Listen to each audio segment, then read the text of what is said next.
इन चंद मिनटों के लिए आपके साथ रहकर बड़ी खुशी हुई। मैं भाई जयशेखर और भाई बिली जुडसन को धन्यवाद देना चाहता हूँ, उनके कई वर्षों के संयुक्त मंत्रालय के लिए। विशेष रूप से मैं गुड न्यूज़ बाइबल कॉलेज और सेमिनार के लिए ईश्वर की स्तुति करता हूँ, उनके कई किलोमीटर के लिए और जितने घंटे उन्होंने प्रभु यीशु की सेवा करने में बिताया है मंत्रालय के गुड न्यूज़ बाइबल कॉलेज और सेमिनारी के माध्यम से।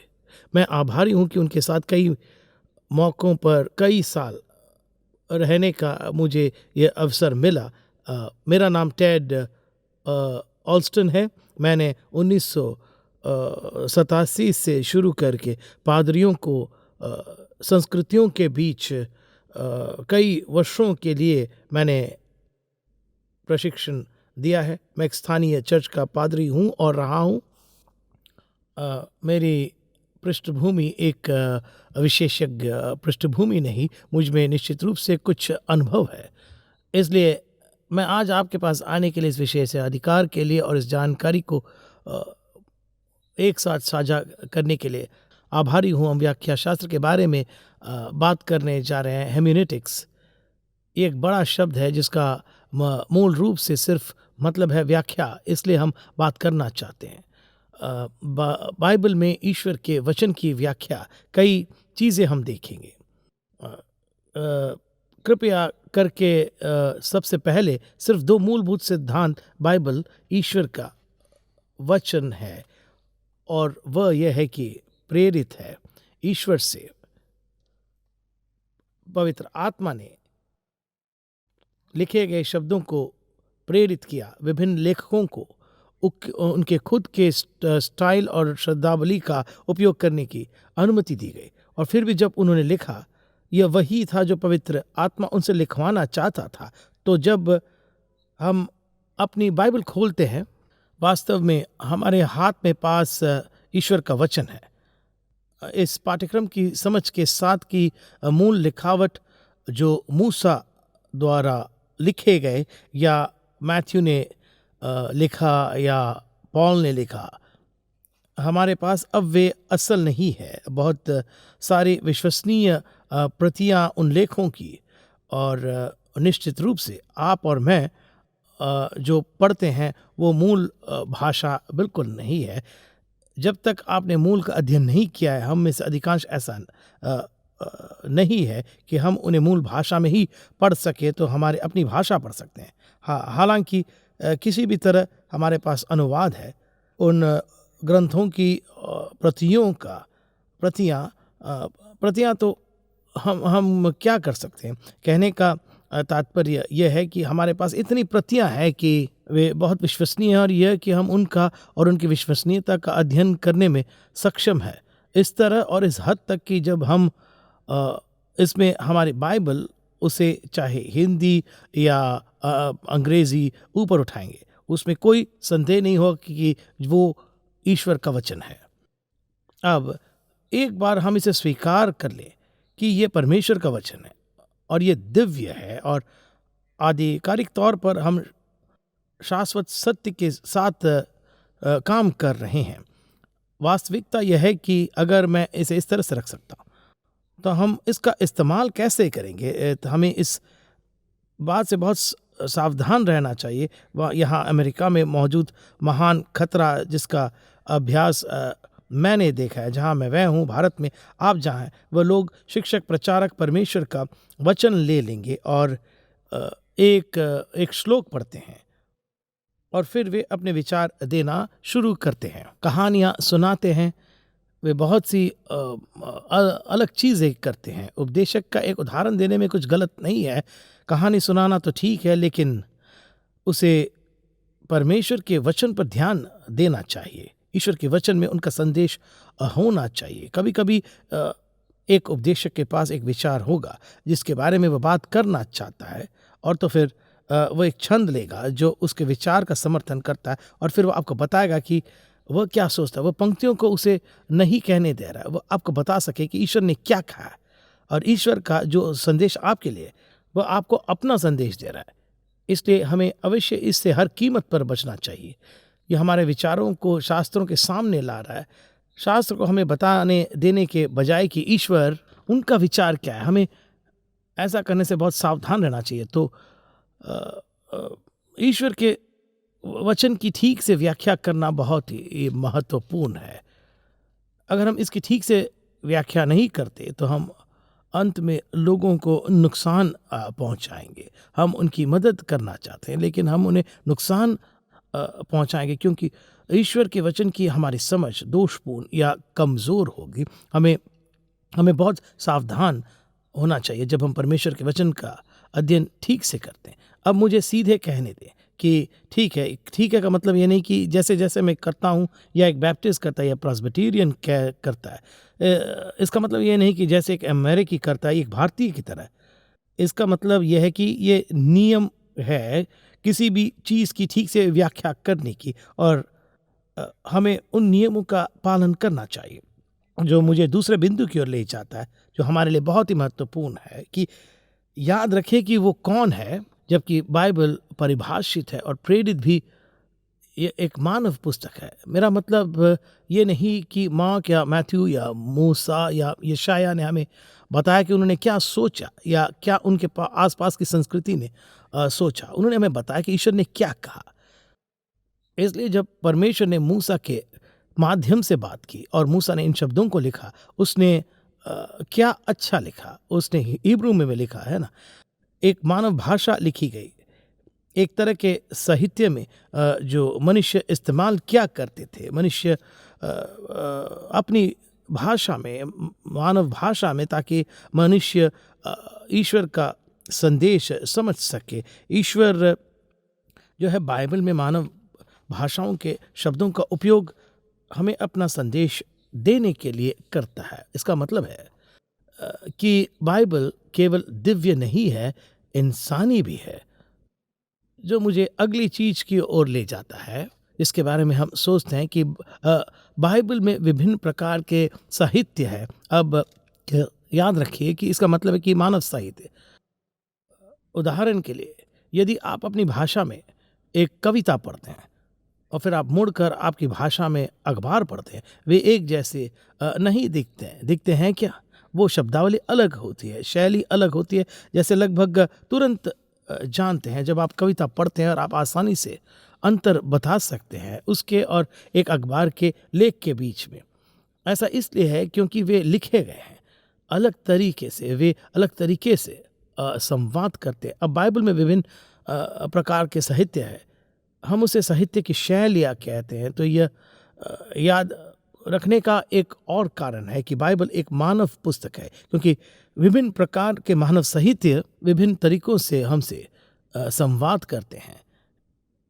ऐसे समीक्षाएं हैं जिनका यीशु ने इस्तेमाल किया, ऐसी कहावतें हैं जो बहुत दी जाती है। उनमें से कई सोलोमन द्वारा वर्णन है। इसलिए हम उन चीज़ों के बारे में कुछ ही मिनटों में बात करने जा रहे हैं।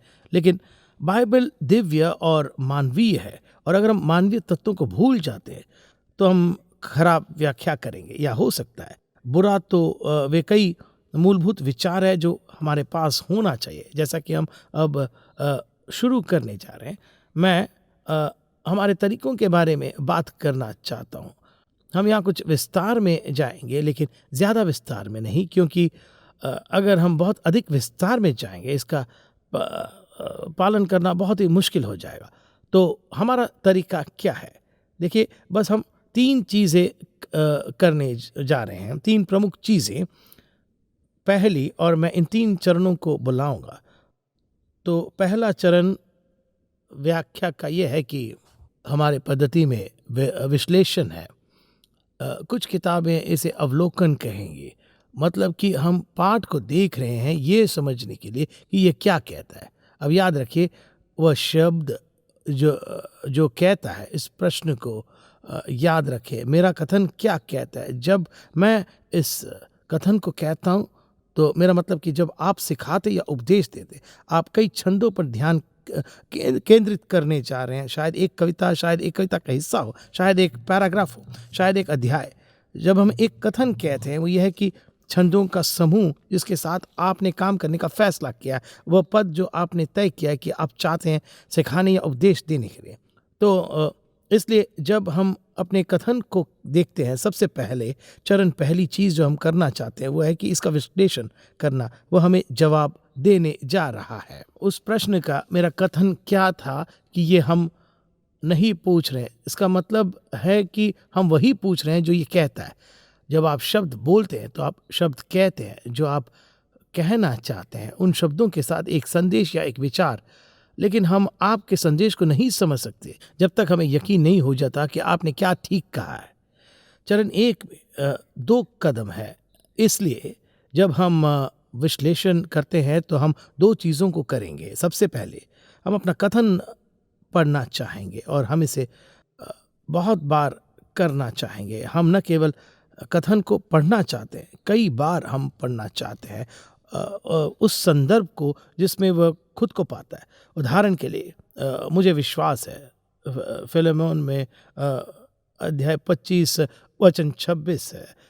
ठीक है, मान लीजिए हम प्रचार करने वाले हैं, वचन 4 से 7 तक, वह उस कथन को हमें पढ़ने की ज़रूरत है। न केवल हमारा चुना कथन बल्कि पूरे पत्र, ये हमें ऐसी एक भावना देगा जहाँ हमारा कथन पूरे फिलेमोन के पत्र में बिल्कुल फिट बैठता है अगर हम इसे अपने उदाहरण रूप में इस्तेमाल करते हैं। तो इसलिए फिलेमोन के पूरे पत्र को पढ़ें।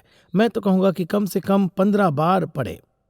आप कहेंगे शायद मैं इतनी बार इसे क्यों पढ़ूं, क्योंकि जितना अधिक आप इसे पढ़ेंगे, जितना अधिक आप इसकी सोच प्रभाव को समझेंगे। पॉल इस पत्र में कैसे चलता है, परिचय और अभिवादन से वचन 4 से 7 तक वो कैसे उपयोग करता है, 4 से 7 तक, आगे 8 से 11 तक बढ़ने के लिए आदि आदि। इसलिए इसे कम से कम 15 बार पढ़े। 15 बार में कुछ पवित्र या पावन नहीं है वास्तव में। मैं तो ये कहूँगा कि आप इसे लगभग 25 या 30 बार पढ़ें, लेकिन बस अभी के लिए इसे 15 बार के लिए पढ़ेंगे। ठीक है, अगर आप पूरा अध्याय पर बोलने चाह रहे हैं तो आपको पहले अध्याय पढ़ना चाहिए। अध्याय में बाद में 15 बार ये पढ़ने में बहुत अधिक समय लगने वाला है। हाँ, लेकिन हमें ऐसा करने की ज़रूरत है परिचित होने के लिए। जब पढ़ रहे हैं तो हमें सभी जानकारी की तलाश करनी होगी, तो वो हम विषयों की एक विस्तृत श्रृंखला से कर सकते हैं। उदाहरण के लिए लेखक कौन है और किसके लिए लेखक इतना महत्वपूर्ण है। लेखक और जिन लोगों के लिए वो लिख रहा है उसके बीच क्या संबंध है, या वह व्यक्ति जिसे वह लिख रहा है दुनिया भर में क्या चल रहा है। लेखक पॉल जेल में थे जब उन्होंने फिलेमोन लिखा था। फिलेमोन जेल में था नहीं, लेकिन किस तरह के व्यक्ति थे फिलेमोन? वह थे विश्वासी, वे एक वफादार कार्यकर्ता थे सुसमाचार के। उनका जीवन संतुष्ट था। उनके पास चर्च के लिए काफ़ी बड़ा घर था मिलने के लिए, चाहे वह 25 या 250 पता नहीं, लेकिन उसका एक घर था। क्या उसकी शादी हुई थी? हाँ। पत्नी का नाम दिया गया है। क्या उसके साथ काम करने वाले लोग थे? हाँ। उसके पास मजदूर थे। तो हम कोशिश कर रहे हैं कि हम सभी जानकारी को देंगे जो हम दुनिया के बारे में प्राप्त कर सकते हैं, जिसमें फिलेमोन लिखा गया था, जो कि दुनिया के उस हिस्से पर शासन कर रहा था। रोम वहाँ से कितनी दूर था जहाँ फिलेमोन रहता था, क्योंकि यदि पॉल का लेखन जेल से था जैसा कि पत्र कहता है, हम इन सभी चीज़ों को कैसे देख सकते? अर्थव्यवस्था का क्या भाव? क्या वे गुलाम थे? क्या वे आज़ाद थे?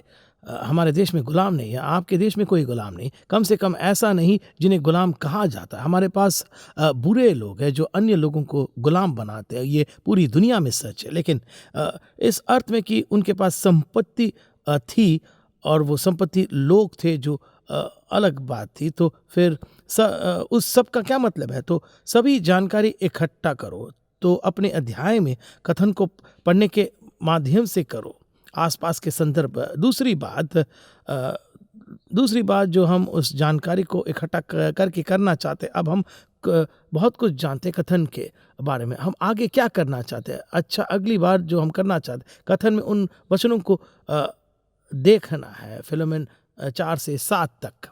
और हम वास्तव में देखना चाहते हैं कि शब्द कैसे हैं, एक साथ फिट होते हैं। हम देखना चाहते हैं कि क्या कार्रवाई अतीत या वर्तमान या भविष्य है। हम देखना चाहते हैं एक विचार दूसरे की ओर कैसे ले जाता है। वास्तव में हर शब्द को बहुत ध्यान से देखना चाहते हैं, वे कैसे साथ में काम करते हैं, ये देखने के लिए, ताकि हमें ये आभास हो ये कैसे आपस में एक साथ बने हैं हमें संदेश देने के लिए। उदाहरण के लिए जल्दी से मैं सिर्फ एक उदाहरण दूंगा। अंग्रेजी में शब्द ताकि, वे दो शब्द एक साथ उस कारण को इंगित करते हैं कि कुछ होने वाला है। यह उस प्रश्न का उत्तर देता है कि मैं ऐसा क्यों करता हूँ, ताकि मैं ऐसा कर सकूँ। इस प्रकार के वाक्यांश और शब्द के जुड़ाव की तलाश करें ताकि आपकी विचार का अनुसरण कर सके। ठीक है, एक बार हम वो कर ले जो हम चाहते हैं। एक व्याख्या के साथ आने के लिए ये हमें बताता है कि मेरा कथन क्या कहता है। फिर हम व्याख्या की ओर बढ़ते हैं, वह है चरण 2। इसलिए विश्लेषण के 2 चरण हैं, उन्हें हमने देखा।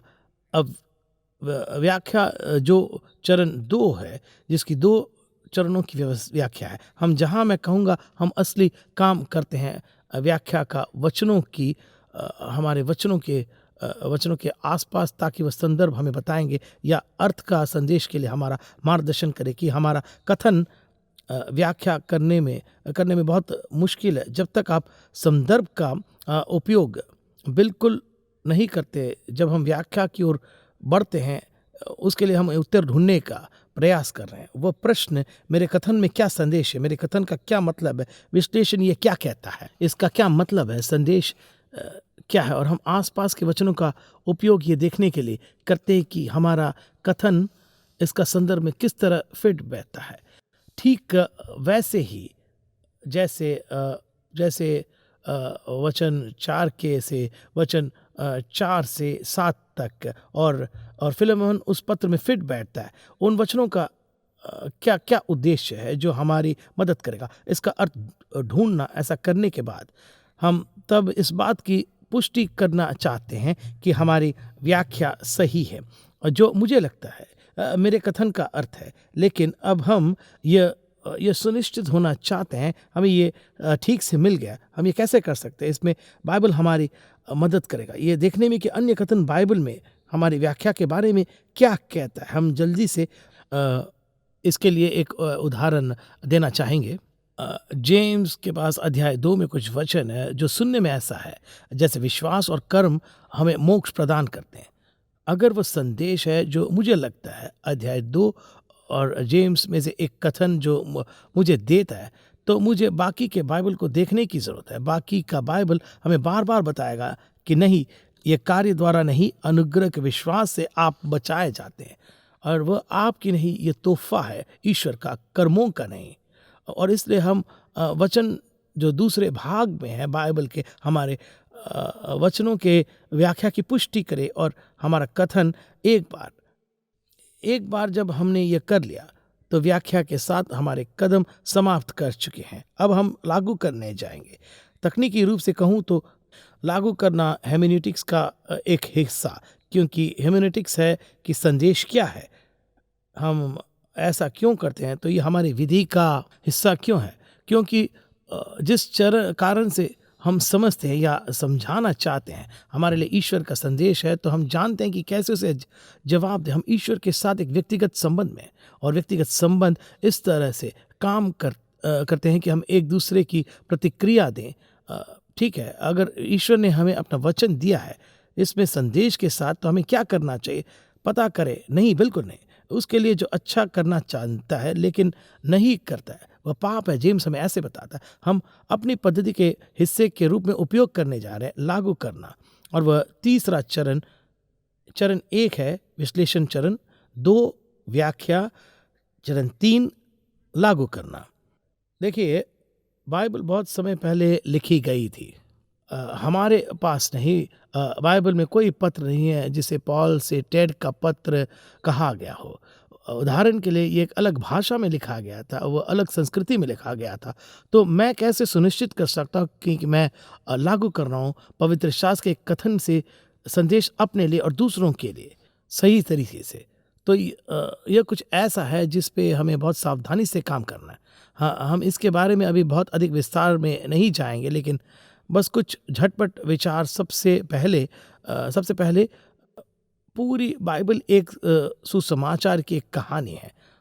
उत्पत्ति 1 और 2 में कोई सुसमाचार नहीं था, चूंकि उन्हें इसकी आवश्यकता नहीं थी। ईश्वर जानता था कि सुसमाचार की जरूरत होगी, लेकिन उत्पत्ति 1 और 2 में इसकी कोई आवश्यकता नहीं है सुसमाचार की, क्योंकि वहाँ कोई पाप नहीं था। लेकिन उत्पत्ति 3 से शुरू होकर हमारे पास मनुष्य था जिसने पाप किया और वो सब कुछ बर्बाद कर देता। उसे नष्ट करने के बजाय ईश्वर ने कहा कि मैं उसे बचाने जा रहा हूँ, और इसलिए सुसमाचार जब दुनिया में काम करना शुरू करता है, और उत्पत्ति 3 से अभी तक ये कहानी है कि कैसे सुसमाचार आदमी पर लागू होती है।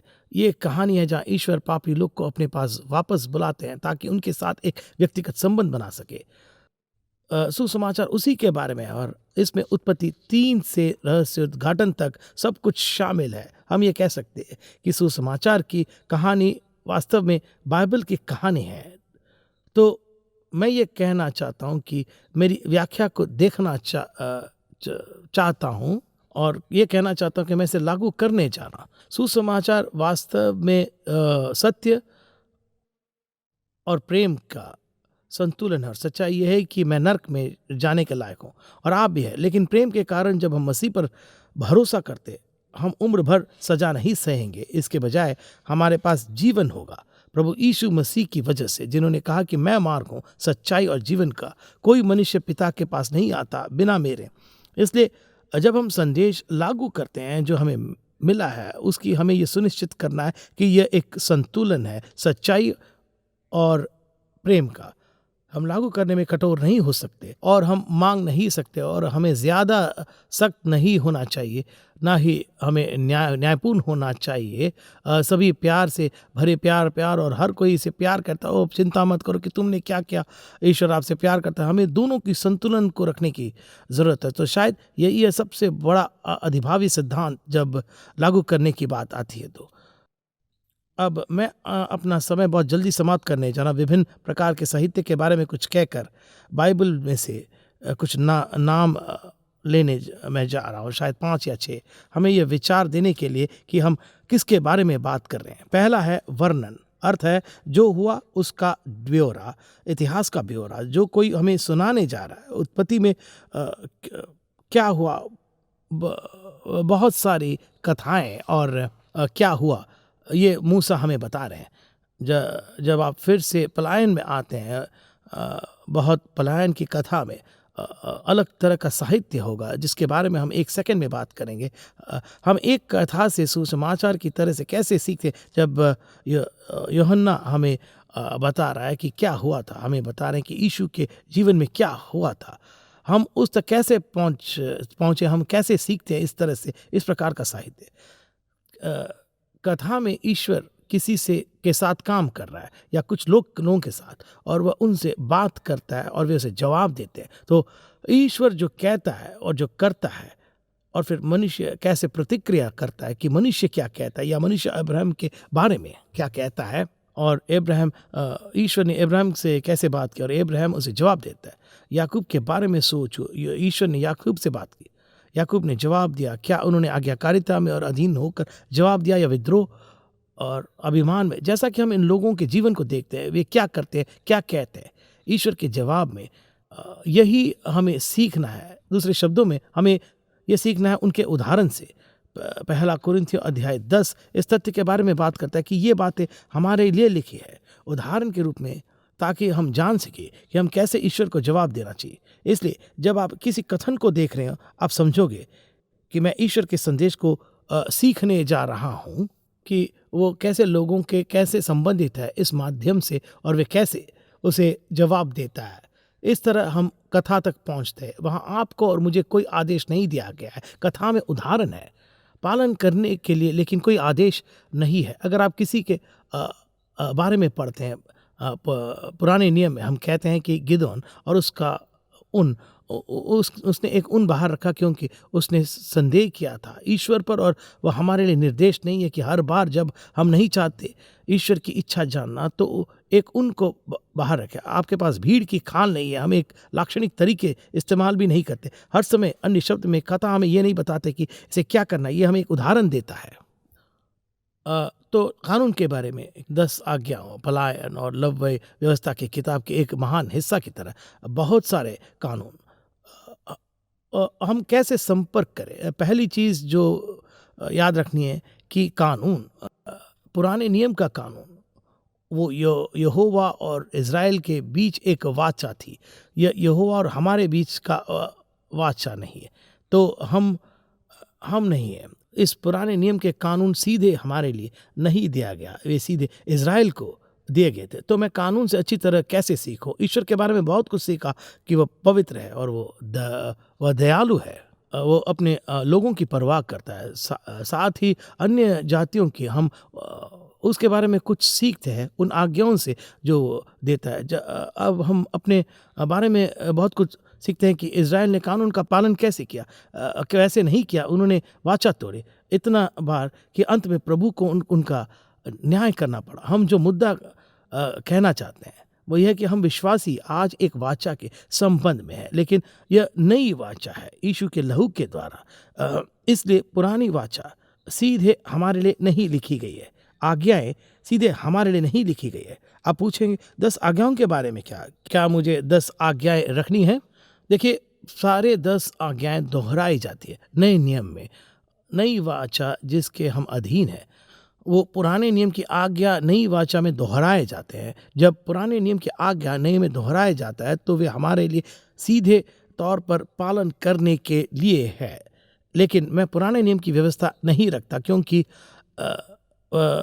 वो मेरे लिए नहीं लिखा गया था। मैं इससे सीख सकता हूँ, मुझे इसे सीखना चाहिए।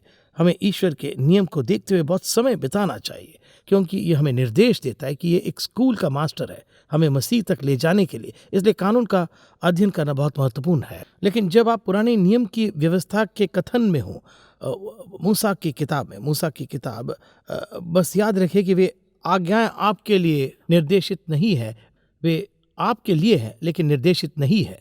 मुझे जल्दी से हिब्रू कविता में बढ़ने दो। कविता अन्य प्रकार के साहित्य से अलग है। हिब्रू कविता के बारे में याद रखने वाली पहली बात है समरूपता, जिसका अर्थ है कि कविता की एक पंक्ति, चलो भजन से कहो या नीति वचन से, इसमें 2 या अधिक विचार, आमतौर पर 2 है, जो है दूसरे शब्दों में समानांतर। दूसरे शब्दों में आपके पास एक सोचा है और फिर उसके ठीक बाद दो एक साथ चलते हैं। हिब्रू कविता का कारण या तरीका ऐसे काम करता है कि ये 2 विचार दिए गए, वे एक दूसरे के समानांतर चलते हैं और उनका मतलब है एक साथ लिया जाना। तो वे 2 विचार 2 अलग चीज़ें नहीं हैं। अध्ययन करने के लिए वे 2 चीज़ें हैं जिनका मतलब है एक विचार। तो याद रखिए कि समरूपता 2 शायद अधिक है लेकिन 2 विचार एक साथ, और विचार जो लेखक रखना चाहता है वो एक है, 2 नहीं। तो समरूपता हिब्रू कविता के बारे में पहली बात होगी जिसे हम याद रखने की ज़रूरत है। इसका अध्ययन करना शुरू करें और इसकी व्याख्या करें। दूसरी बात है कि इसमें बहुत सी अलंकारिक भाषा है कविता में। तेलुगु में, अंग्रेज़ी में ये सच नहीं है। क्या यह सभी भाषा में सच नहीं है? अलंकारिक भाषा न्याय संगत है। कविता का एक हिस्सा, तो अगर मैं कविता की व्याख्या करता हूँ मुझे सावधान रहने की ज़रूरत है ये समझने के लिए कि ऐसे शब्द या वाक्यांशों कौन से हैं जिनका प्रयोग शाब्दिक तरीके से किया है और जिनका प्रयोग लाक्षणिक रूप से किया गया। प्रभु की आंखें धर्मी के ऊपर है, उसके कान उनकी प्रार्थना लिए खुले हैं। क्या उनकी आंखें हैं? नहीं, वो एक आत्मा है। यीशु ने हमें बताया कि जॉन अध्याय 4 में हमें ईश्वर की आंखों की व्याख्या नहीं करनी चाहिए या धर्मी अर्थ से अधिक की। ठीक है, ईश्वर की आंखें या ईश्वर के कान है, ईश्वर का मजबूत दाहिना हाथ हमारा मोक्ष लाएगा। उसके पास दाहिना हाथ नहीं है, उसके पास एक हाथ नहीं है। ये वे लाक्षणिक उपयोग है, लेकिन कभी कभी वे लाक्षणिक नहीं होना चाहिए, उन्हें सच में समझना है, तो हमें होना चाहिए सावधान। जैसा कि हम हिब्रू कविता का अध्ययन करते हैं, हमारी व्याख्या में ये अंतर ये देखने के लिए तो जल्दी से बात करते भविष्यवाणी के बारे में। इतने सारे विवरण देने हैं और भी बहुत कुछ हमारे पाठ्यक्रम में हम उन्हें आपको देने का प्रयास करते हैं, लेकिन सिर्फ हमारे समय के लिए हम अभी हम बात करेंगे भविष्यवाणी की। भविष्यवाणी पुराना और नया नियम है। ज़्यादातर पुराना नियम के भविष्यवक्ता प्रचारक थे। याद रखिए कि जैसे जैसे आप किसी पुराने नियम के कथन को भविष्यवाणी की पुस्तकों में पढ़ते हैं, याद रखिए ये प्रचारक है उन लोगों को उपदेश दे रहे हैं जो तोड़ रहे हैं वाचा को। मूल संदेश हम हमेशा भविष्यवाणी की हर किताब नहीं होती, लेकिन अधिकांश समय 95% समय ये एक उपदेशक है जो उपदेश दे रहा है और कह रहा है आप वाचा तोड़ रहे हैं। यदि आप पश्चाताप नहीं करते और वापसी नहीं करते, ईश्वर लाने जा रहा है निर्णय। अब निर्णय लाने का मतलब है कि ये आने वाला भविष्य में तो कुछ चीज़ें जो भविष्यवक्ता बात करते हैं वो भविष्य की भविष्यवाणी है, लेकिन वे मुख्य रूप से नहीं है। भविष्यवक्ता तो मुख्य रूप से प्रचारक है। इसलिए जब आप इन कथनों को देखें, याद रखिए मैं एक प्रवचन देख रहा हूँ, वो मेरे लिए लिखा गया है, ये भविष्य वाणी के बारे में। तीसरी बात मुझे खेद है, यह अक्सर बहुत बार काव्यात्मक रूप में होता है। उन्होंने अपने उपदेशों को कविताओं के रूप में लिखा है। तो आपके पास विचार और चीज़ें हैं याद रखने को हिब्रू कविता के बारे में। फिर से बहुत आलंकारिक भाषा, यह वास्तव में इस बारे में बात कर रहा था ताकि शाब्दिक रूप से व्याख्या की जाए या लाक्षणिक रूप से, तो बहुत काम है जो ठीक से व्याख्या करने में जाता है पुराने नियम की भविष्यवाणी को। आखिरी बात भविष्यवाणी की यह है कि एक भविष्यवाणी से कभी कभी दो कार्य पूर्ण होते हैं। वो कहता है कि भविष्य में यही होने जा रहा है, और फिर यह एक कथन है एक बार नहीं 2 बार पूरा होगा। कभी कभी इसके विभिन्न पहलू होंगे, वह पूरे होंगे। यह एक घटना जो भविष्य में होने जा रही है, प्रवचन उसके बारे में बात करते हैं और फिर ऐसा लगता है कि उपदेश चलता जा रहा है, लेकिन बाकी का उपदेश एक और घटना के बारे में बात कर रहा होने जा रहा है। तो भविष्यवाणी के बारे में बहुत सी बातें हैं, तो हमें बहुत सावधान रहना चाहिए शास्त्र की तुलना शास्त्र से करते समय। और आखिरी बात मैं कहूँगा कि भविष्यवाणी अधिक स्पष्ट से कम स्पष्ट होना चाहिए। अब इसका मूल रूप से क्या मतलब है? इसका सीधा सा मतलब यह है कि हमें सावधान रहने की ज़रूरत है भविष्यवाणी के साथ, और हमें उस भविष्यवाणी का अध्ययन करना चाहिए। हमारे पास होना चाहिए एक विचार कि हम कैसे सोचते हैं कि ईश्वर भविष्य में चीज़ें प्रकट करने जा रहा है। हमें सावधान रहना चाहिए, हमें बनाना चाहिए राय, हमें सिखाना और प्रचार करना चाहिए उन राय को। लेकिन जब पादरी के पास एक अलग विचार हो तो ये न सोचो कि वो बुरा या किसी तरह गलत या अच्छा राय नहीं है, क्योंकि वो आपके विचार से सहमत नहीं है कि चीज़ें कैसे सामने आने वाली है। इसलिए जब युगांत शास्त्र की बात आती है तो अध्ययन अंत के चीज़ें की आखिरी चीज़ें जो है भविष्य में धर्मार्थ बनो, उसमें दृढ़ रहो जिसमें तुम विश्वास करते हो, लेकिन दूसरों के साथ परोपकारी बने जो अच्छे भाई है, लेकिन उनके पास हो सकता है थोड़ा अलग विचारधारा हो आपकी तुलना में। चलो नए नियम में चलते हैं, और बहुत जल्दी समय बचाने के लिए मैं केवल एक चीज़ करना चाहूँगा, और वो दृष्टांत है। हम उन दृष्टांतों को देखते हैं और कभी कभी हम उन्हें अच्छी तरह से संभाल नहीं पाते। तो दृष्टांत क्या है? दृष्टांत एक कहानी है चित्रण में कि यीशु एक रखते हैं, वह रोज़मर्रा की ज़िंदगी से स्थितियाँ लाते हैं, और इन स्थितियों का जब वो वर्णन करते हैं हमें एक निश्चित निष्कर्ष पर ले जाता है कि सबके पास होगा, हमारे पास नहीं होगा। राय में एक बड़ा अंतर, हर कोई कहानी को समझने वाला और समझेगा हाँ वो जो कह रहा है वो सच है। चलो उठाए बहुत जल्दी से मिट्टी का दृष्टांत। यीशु वार्ता कहते हैं दुख बोते बीज के बारे में विभिन्न प्रकार के ज़मीन पर या मिट्टी में। वे सभी लोग ठीक ठीक समझ गए थे कि क्या हुआ जब तुम बीज बोते हो, क्योंकि ये कृषि प्रधान समाज में रहते हैं। मुख्य उद्योग या तो पशु चलाते या खेती करते, और इसलिए लोग एक संस्कृति में पले बड़े हैं और रोज़मर्रा की ज़िंदगी में। और फिर आप बहुत अच्छी तरह जानते हैं कि क्या हुआ जब आप बीज बोते हैं विभिन्न प्रकार के मिट्टी में। वे अच्छी तरह जानते हैं कि आप चाहते हैं बीज का अच्छी ज़मीन पर जाना, क्योंकि वह 60 या 30 या 60 या 100 गुना पैदा करता है। लेकिन अन्य सभी मिट्टी पर आपको लगभग कुछ भी नहीं मिलेगा। कुछ अगर मिला भी तो ये जानते हैं कि अब यीशु वह चित्रण देता है उस कहानी को बताता है, क्योंकि हर कोई सहमत है। हाँ, यही बिल्कुल सच है। मिट्टी और जिस तरह से ये बीज प्राप्त करता है, सब कुछ महत्वपूर्ण है। वह उन्हें बता रहा है कि उस कहानी के साथ जिस तरह से आप प्राप्त करते हैं मेरा वचन, ये महत्वपूर्ण है। यदि आप प्राप्त नहीं करते तो ये आप में अपना काम करे, यहाँ कोई फल नहीं होगा, कोई कटाई नहीं होगी, कोई मोक्ष नहीं होगा। इसलिए एक दृष्टांत का उपयोग इस तरह किया जाता है कि एक दृष्टांत कुछ साबित करे। एक दृष्टांत में कई विवरण होंगे, बोने वाला, बीज, पक्षी, पत्थर, घास, बहुत सारे अलग अलग विवरण, लेकिन सभी विवरण हमारा एक अंतिम विचार या विचार की ओर मार्गदर्शन करता है। एक दृष्टांत बनाता है, एक विषय नहीं, 10 या 3 नहीं, एक।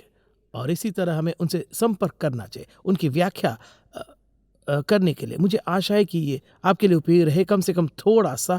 मुझे आशा है कि इसमें मैं क्या कहूँ, ये ऐसा हो गया है जैसा थोड़ा सा नमक आपको प्यासा बनाने के लिए, ताकि आप आगे की तलाश करना चाहें ईश्वर के वचन की सही व्याख्या कैसे करें। अब कोई बपतिस्मा देने वाला तरीका नहीं है, या प्रेस्बिटेरियन तरीका, एक अमेरिका तरीका, भारतीय तरीका नहीं, ये वो नहीं है जिस बारे में हम बात करें।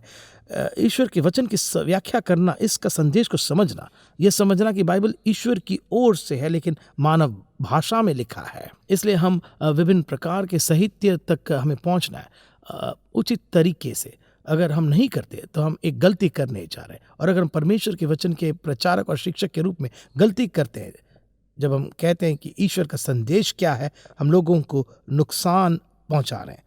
हमारे पास एक सुंदर अद्भुत विशेषाधिकार है, लेकिन हम पर बहुत बड़ी जिम्मेदारी है। हम इसे बुरी तरह करना बर्दाश्त नहीं कर सकते। सिर्फ खड़े होने और बात शुरू करने का जोखिम नहीं उठा सकते, क्योंकि हम बाइबल के बारे में कुछ जानते हैं। हमें बाइबल को हमसे बोलने देना चाहिए। हमें पाठ से शब्दों का आके ईश्वर का संदेश देना चाहिए, ताकि हम वो संदेश ईश्वर के लोगों को दे सके।